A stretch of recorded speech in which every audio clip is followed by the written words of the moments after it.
ফরজ গোসল বীর্যপাত হলে কেন লাগে, স্ত্রী সবাস হলে কেন লাগে, স্বপ্নদোষ হলে কেন লাগে? ওনার প্রশ্ন হলো পেশাব হলে কেন ফরজ গোসল লাগে না, বাথরুম হলে অর্থাৎ পায়খানা হলে মলত্যাগ করলে কেন ফরজ গোসল লাগে না? আল্লাহ রাব্বুল আলামিন মহান স্রষ্টা, তার সকল নির্দেশের রহস্য যদি আপনি আমি ধরে ফেলতে পারি তাহলে তো আল্লাহ তাআলাকে আমার ব্রেইনে আমি রপ্ত করে ফেললাম। বড় কোনো পদস্থ কর্মকর্তা বা দেশ পরিচালনা যারা করে, অনেক সময় অনেক যোগ বিয়োগ, অনেক গুটির চাল, যারা উপরের জায়গা থাকেন তারা বোঝেন, নিচের জায়গা থেকে সবকিছু বোঝা যায় না। এই যদি হয় মানুষের ক্ষেত্রে মানুষের, তাহলে আল্লাহ রাব্বুল আলামিনের সবকিছুর যৌক্তিকতা আমরা বুঝে ফেলতে পারবো, এটা কি সম্ভব? অতএব নিজের বিবেক দিয়ে ইসলামকে বোঝার চেষ্টা করলে গোমরাহির পথে যেতে হবে।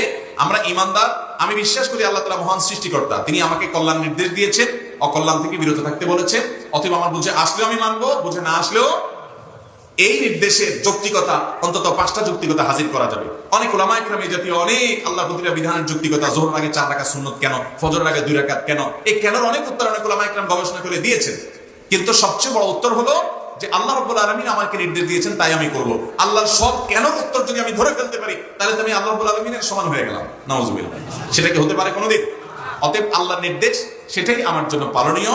আমি দেখবো কোরআন হাদিস দ্বারা প্রমাণিত কিনা, প্রমাণিত হয়ে গেছে বাস আমান্না সাল্লামনা, এটাই হলো ঈমান, এটাই হলো দ্বীন, এটাই হলো আনুগত্য।